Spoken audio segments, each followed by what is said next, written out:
Okay, hi everyone. This is Joe with Joe Massaro Ministries, and I am so excited tonight because not only do I have someone who I have read her wonderful book, which is behind me, but I also have the privilege of meeting you about maybe 3 weeks ago when you Mhm. spoke at my home church, the chapel in Fort Wayne, Indiana. And this is Molly Huffman, everybody. So we're so excited to have you tonight. Thank you. I'm so excited to be with you. Well, let me just share a little bit about you, and then we will jump right in.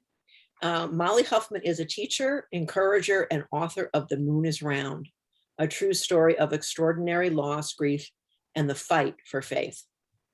Her unique experiences with grief and loss have shaped her love of Christ and his words and have birthed a desire in her to provide comfort and hope through scripture and story.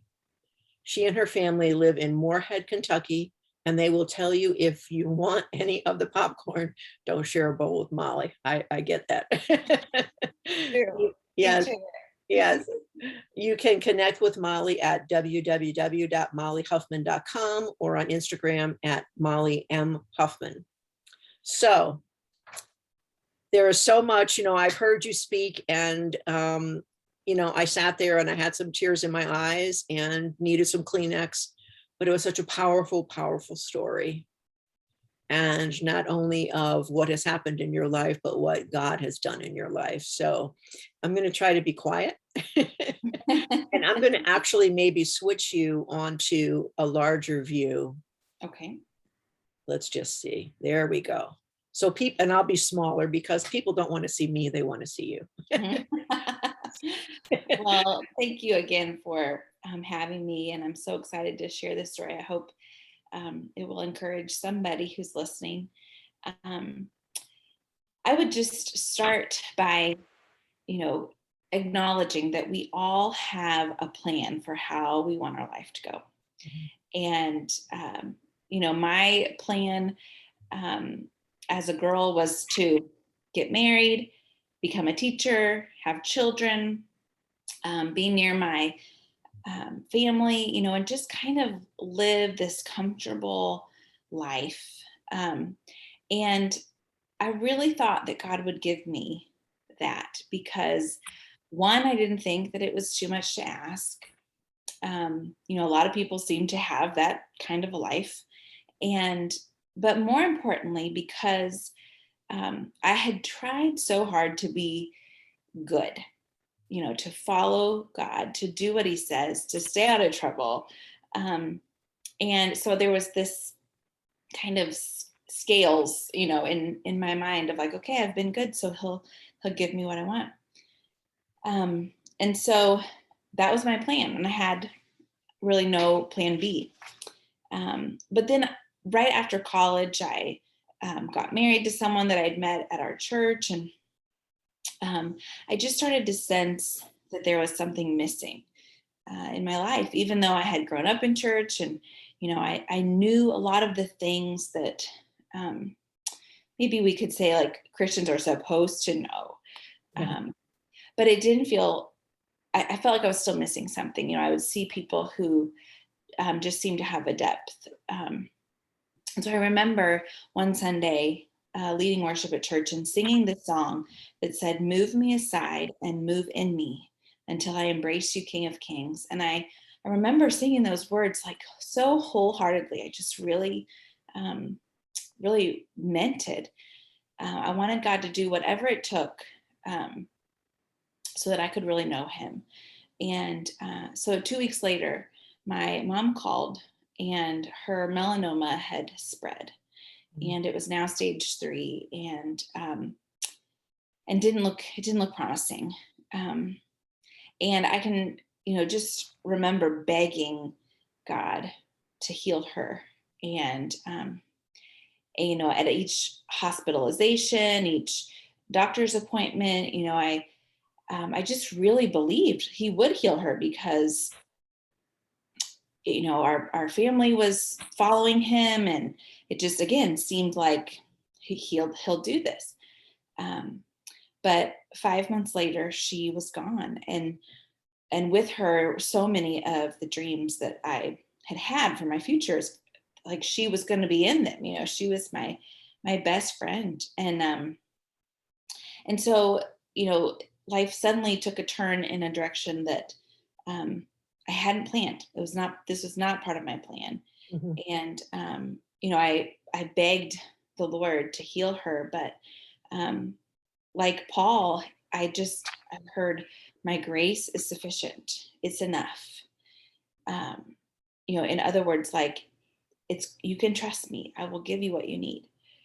Um, and so, um, I can see now how, in order to grow our faith, the Lord often has to turn up the heat in our lives a little bit. And so there's this verse in Zechariah 13:9, and I feel like we could read this verse two ways. One of them is, with a dominant, strong voice, like this. This is God speaking. I will put them into the fire. I will refine them like silver and test them like gold. They will call on my name and I will answer them. I will say, they are my people, and they will say, the Lord is our God. And there's sort of this feeling and picture in my mind of like, like, just take your finger off of us, like, don't hurt us anymore. But I really don't believe that is how that verse is read, because Priscilla Shire says that our level of faith will always be tied to our perception of God. So, what it is that we believe to be true about him. And so we can read this verse as if he's angry and controlling and dominant. But if we've come to know him as a loving Heavenly Father, we might read it differently, where he says, I will put them into the fire. I will refine them like silver and test them like gold. They will call on my name and I will answer them. I will say, they are my people. And they will say, the Lord is our God. Mhm. And so in this case, it's where the fire results in God purifying us, removing the ugly parts of us, purifying us, and then us claiming God as ours. And the big question of why does God allow suffering is so big, and I can't fully answer that as a human being. However, I have seen in my own life that the suffering is an opportunity to go to God, to learn more about God, and ultimately to claim him, to have this authentic relationship with him. And we'll talk more about that. And so I wonder, viewers and listeners, what your perception is of God today. A couple months after my mom died, I was barely functioning. I was teaching elementary school, and I would come home and cry. And during that time, I remember sort of kind of testing the waters of like, I know what I'm supposed to do. I know what a Christian is supposed to do, but obviously that hasn't been working because God still took my mom. And so I started to look to things like alcohol and shopping and sleeping to numb the pain. And ultimately that's all they could do was numb it. Sure. For a few hours, I didn't feel the pain and the sadness, but then the next morning you wake up and the pain is still there, or that thing that you bought just isn't as neat as it looked in the store anymore, and we need something else. And so I remember finally kind of begrudgingly going to scripture, like, okay, this is what I'm supposed to do. And I opened to what our church was reading that week. And I think this is where the grace of God is so amazing, because I went into this begrudgingly and kind of like, okay, whatever, like you say, this is what I should do, horrible attitude. But he met me there anyway, because I opened to this passage in Matthew where Jesus is hanging on the cross. And it's, something that I had read and heard so many times. And there's this little tiny verse that lists who's there. And so Mary, his mom, is there, and another woman named Mary, and a few other people are listed. But I noticed for the first time who wasn't listed was Joseph, his earthly father. And we had last seen Joseph when Jesus was 12 years old in the temple. And now here he is 33. And so somewhere in there, we can probably assume that Joseph had died.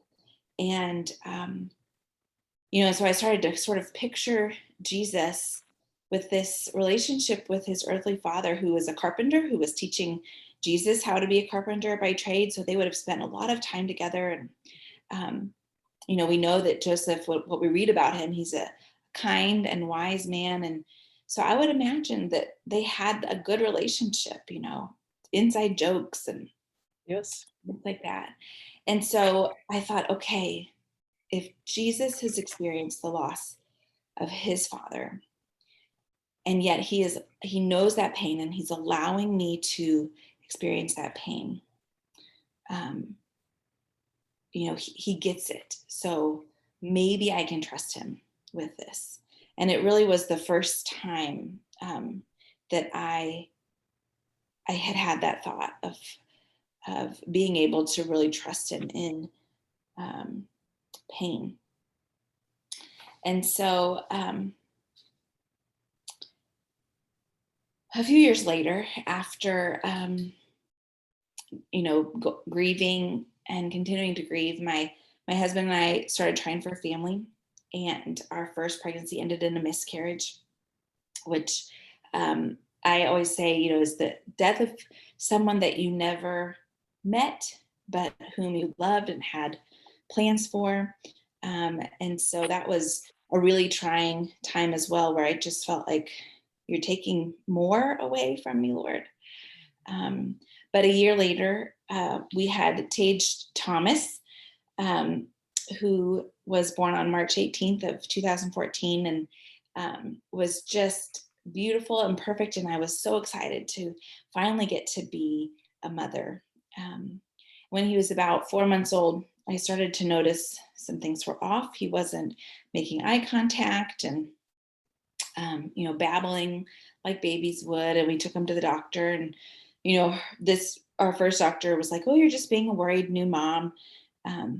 But 2 months later, I still felt this nagging anxiety that something was off. And we went to a new doctor who immediately had us go in for blood work and labeled Tage as failure to thrive because he wasn't gaining weight. And so we were admitted to the Children's Hospital.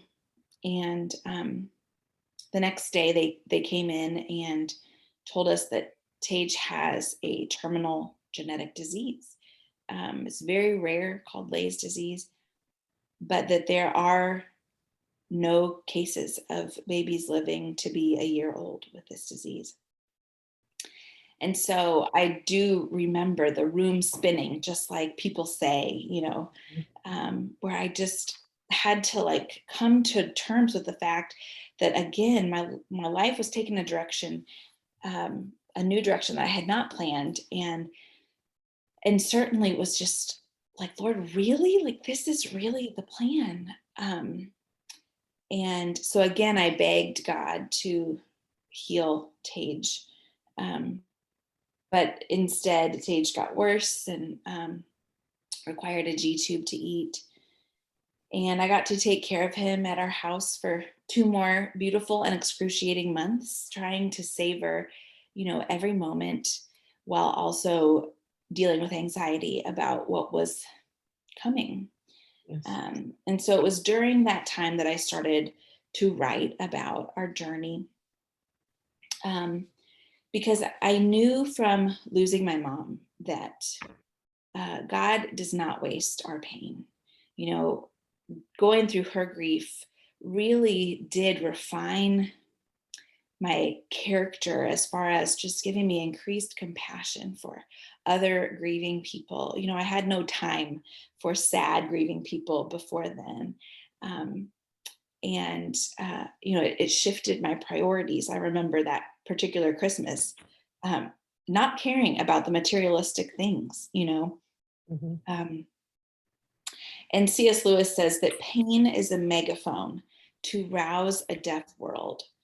And I think so often, you know, again, this is not the only reason that God allows suffering in our life, but it does rouse us. It kind of wakes us from the monotony of just doing our daily lives and you know, thinking like soccer practice is the most important thing and getting our kids here and there. And, you know, sometimes we just need to be snapped out of it.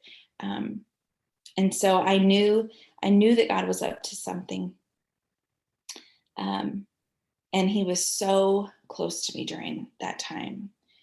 Um, and on November 16th of 2014, Tage passed away in my arms.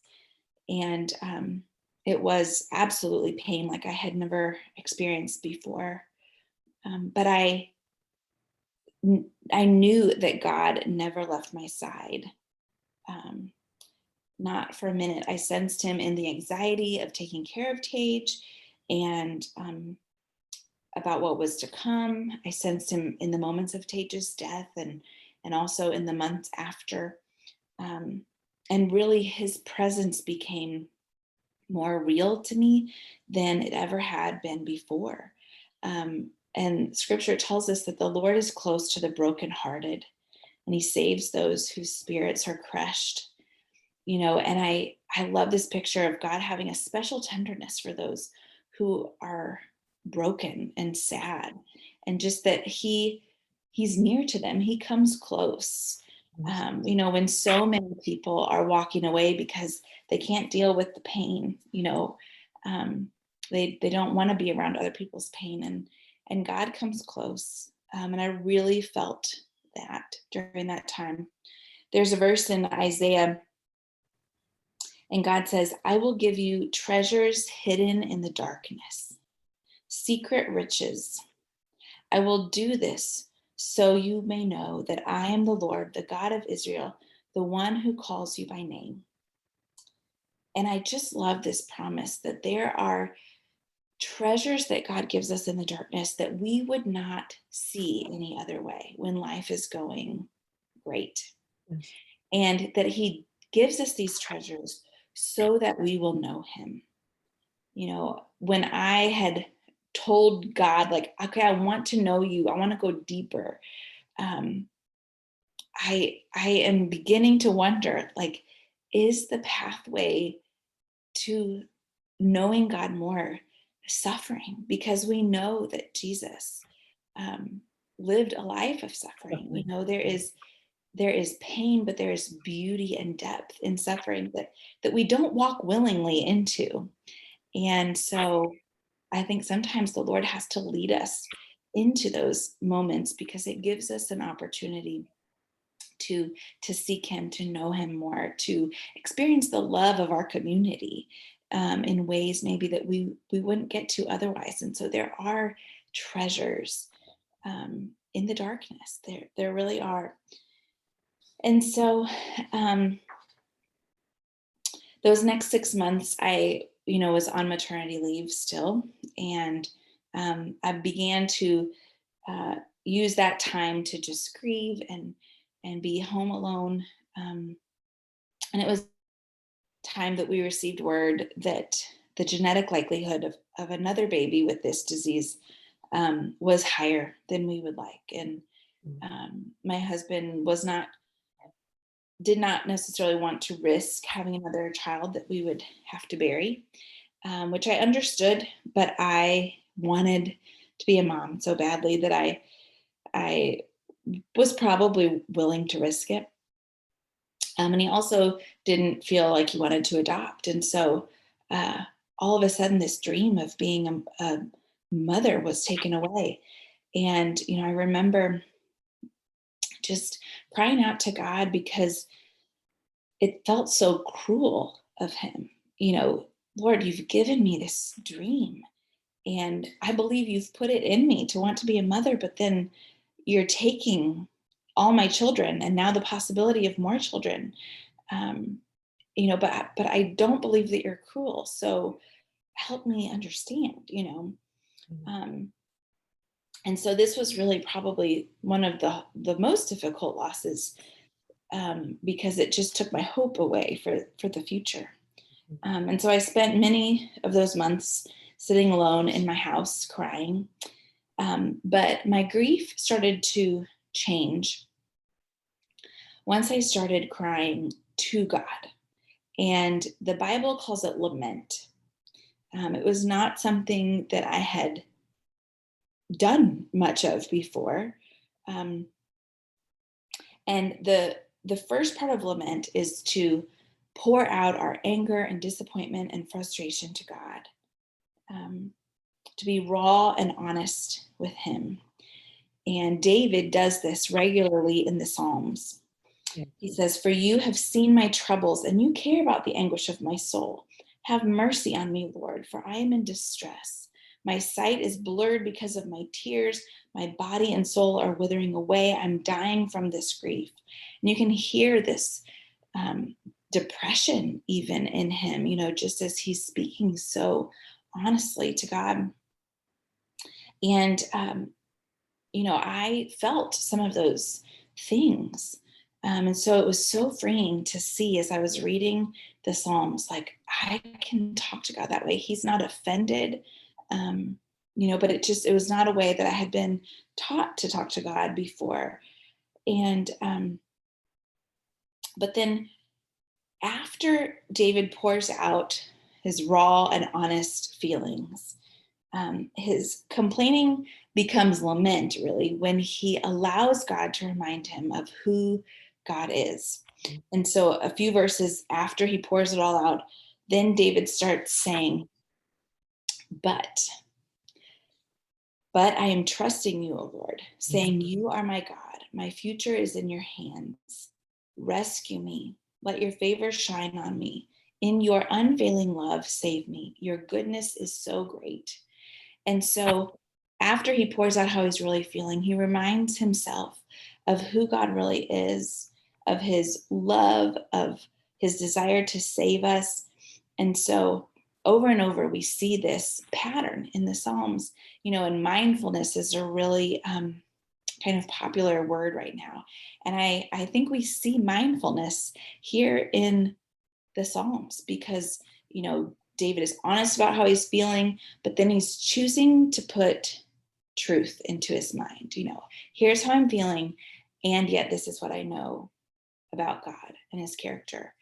And, before this time, I was unsure. How do we know? How do we know what God's real character is?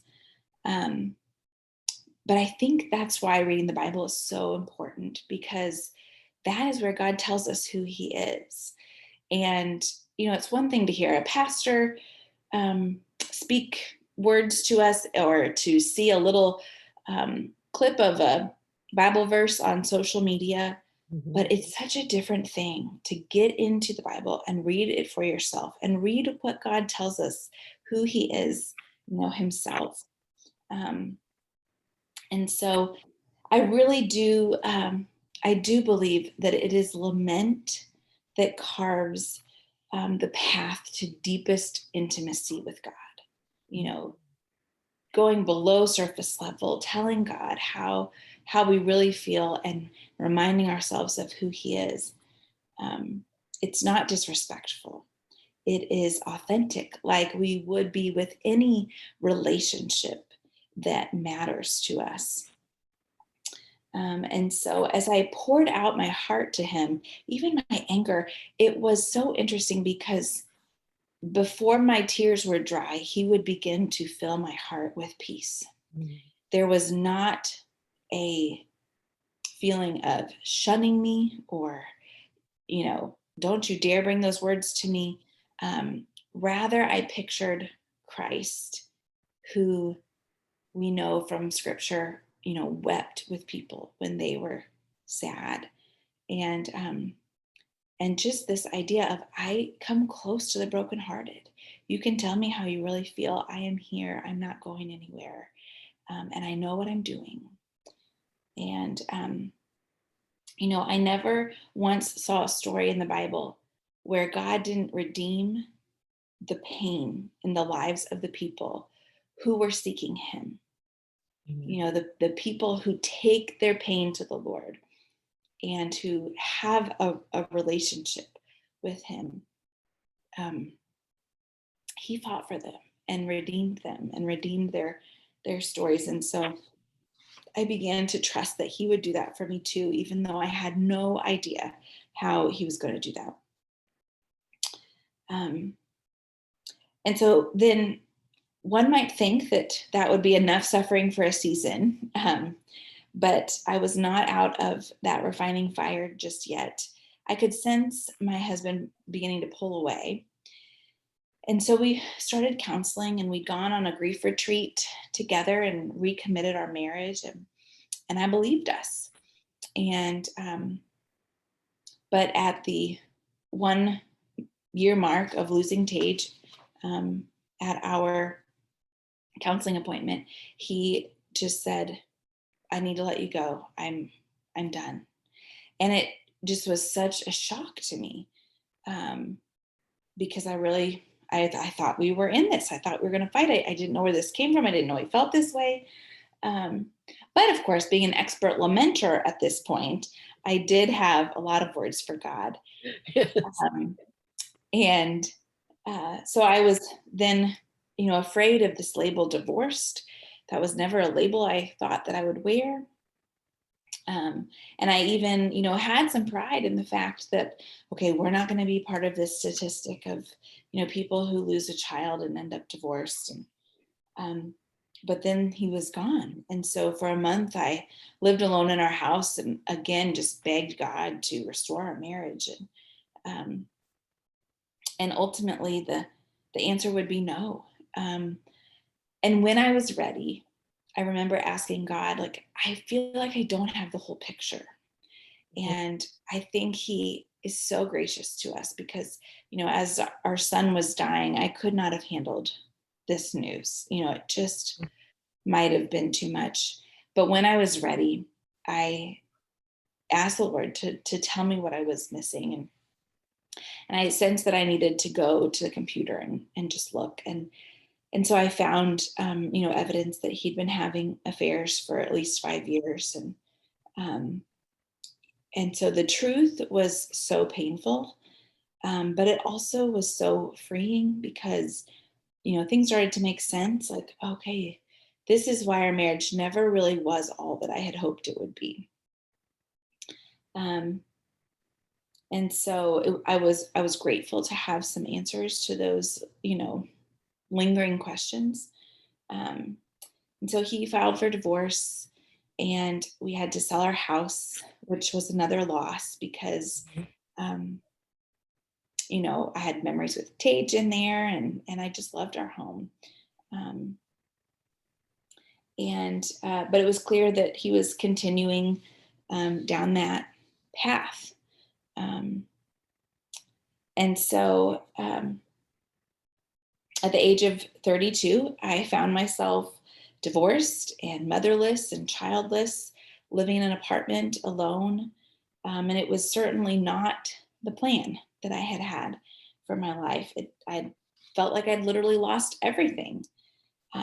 But God was so faithful to me in that season, because I'd lost all the things that I thought made me who I was, my roles as wife and mother and homeowner.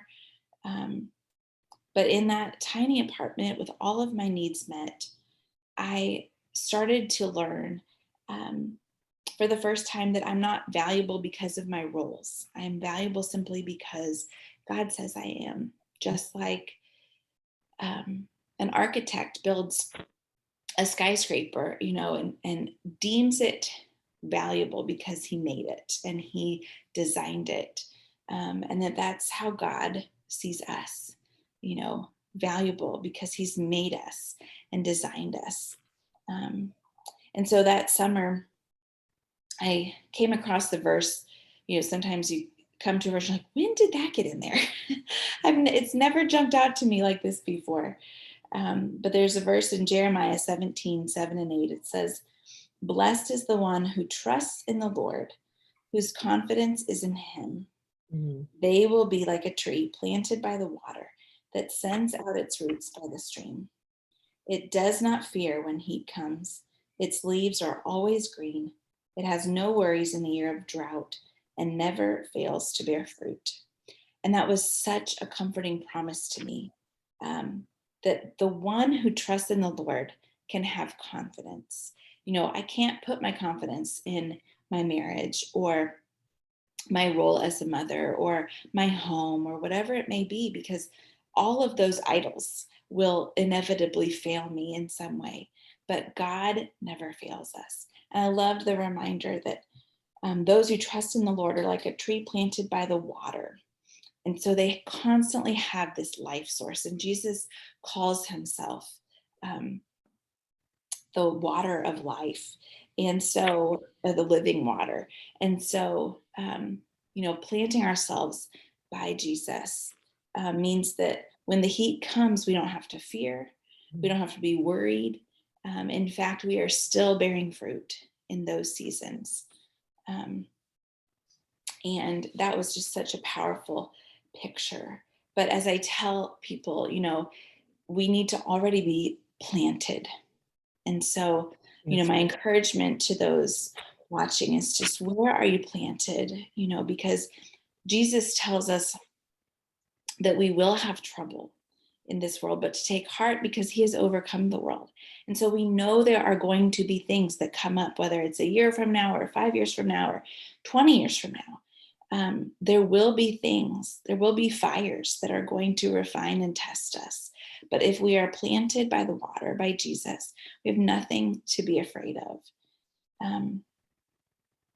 And so God has continually shown me that he is trustworthy. And even when I had no idea what was coming, um, I was able, little by little breadcrumbs, to just trust him along the way. And so the happy ending of all of this is I had a friend, as I was living in that apartment a year later, she wanted to introduce me to someone. And she said I lived in Indiana at the time, and she said he lives in Kentucky, he's divorced, and he has 2 kids. And I just was like, no, that again is not the picture that I had for my life. And she's like, and he's my high school ex-boyfriend. I was like, just not feeling it, but she's like, no, he's a really good guy. And so I started talking with him online. And if I'm honest, I just was going to talk to him for a little bit and then politely dismiss myself. But I could see that he was different, and that his values were different. And, he was talking about doing his daughter's ballet buttons for their ballet class, and just a tenderness there. Mhm. So we continued to talk, and lo and behold, I ended up moving to Kentucky, and we got married. And so we now have a 2.5-year-old son, and I am currently 9 months pregnant with another son. So, the Lord has really redeemed the brokenness. But I often tell people, it's not because God gave me another husband and sons, that I can tell you this story. It was in that apartment before any of that happened. I became convinced that God loved me and that I could trust him with my life. And so, I didn't know if that meant being single for the rest of my life, but that there would be goodness, that there would be, that he would provide what I needed, and there would be joy and Okay. goodness. Yes. Um, and so I do still believe that, it's not because he gave me what I wanted that makes him good. And so going through that season was what allowed me to really discover that he is good, even before the gifts that he gives us. And so my final encouragement for anyone listening is that if the Lord allows you to break, he also has a plan to restore you. Amen.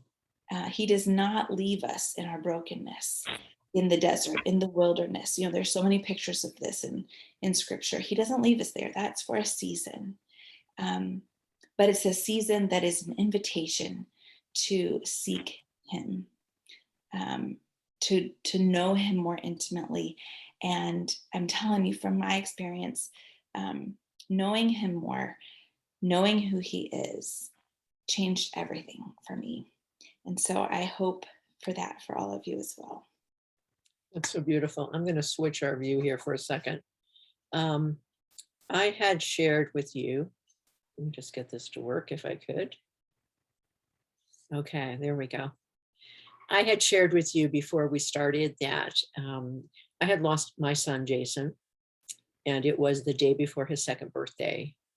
And so the night of his wake was his actual birthday. And I think I just remember being numb throughout that entire time. But the thing for me that was so much worse was that 9 months before that, I had had an abortion. And when my son died, not knowing God the way I know him today, I thought God had punished me. Mm. And it was something that I carried with me for decades of my life. There was just maybe 3 people who knew about the abortion. And it eventually I became one of those statistics of losing a child and ending up in divorce. And I love your analogy about lamenting. I have often felt that, and I'll use, I guess, an iceberg, because on the surface, we just see, the top, what's on the surface. And that's how I kind of felt my life was. People would just see this surface, but underneath, you could see all the things that had gone on in my life, and the depression and the attempted suicides and, different things like that, that just, I carried. And I am so grateful for all that you have to say, because I know a God who has redeemed me and brought me through the things that I have gone through in my life. And I have to tell you that I trust him so much. Even I was saying, even in the little things, my husband and I are both home with COVID. I'm like 14 days out, but our garbage disposal broke. And when you have a sink in the kitchen with a garbage disposal not working, it's not a good thing. So yesterday, I take a wooden spoon and I put it in, trying to stir it around, whatever's in there, and it breaks in half. And so I take this broken spoon and flip it upside down, and I have the handle in my hand and I'm moving it around, and I'm just like, Lord, I just need a little something today. Could you just give me something? I don't care what it is. I just need it. And all of a sudden I hear this click, and my garbage disposal started to work. Now, that may not be big for some people. I'm going to tell you that for me, it just was this reminder. It's okay. Whether it worked or not when I had that spoon in there was not the point, but God knew. And he knew where I was yesterday, in a place of just tired of dealing with all that we were going through. And I'm so incredibly grateful. And I ended up having 2 more children, and am married to my current husband for 29 years in August. So God is in the details. He is. He definitely is. And I am incredibly grateful for everything that he has done in my life. And I love to share, and I love what you share about your life, what people may not know. So you told them that you're 9 months pregnant, but you were also today speaking somewhere else, weren't you? I was back in Indiana speaking at a college. Yes. So it's been a big day. Yeah, so we're not going to keep her too much longer, because she needs to get some rest. But one of the things when you were at the chapel, one of the questions I think somebody asked you was, what do you do to, celebrate the life of your son? I'm not sure exactly what the question was, but yes. So maybe you could share something about that. And I'm going to share something about what our family does. Sure. Well, I do think it's different. I'm not married to my son's father. Yep. And so and his daughters, our daughters, never met Tage, and my husband Guy never met Tage. And so I think it's probably different for families who, all knew the child. But I've been so thankful because, just knowing the dates of both Tage's birth and death, on his birthday, my husband has been the one who has spearhead getting a birthday cake for him. And so just like with all of our other kids, we get a birthday cake and sing happy birthday and remember and celebrate him. And that has been really special. And the other thing that I really am grateful for is both Tage and the baby that I miscarried. We have ornaments on our tree at Christmas. And so, every year just taking a moment to remember those lives and then to see them, up there on the tree. His death date, has less of a sting over the course of the years. But it's usually just a time when I need to talk about it.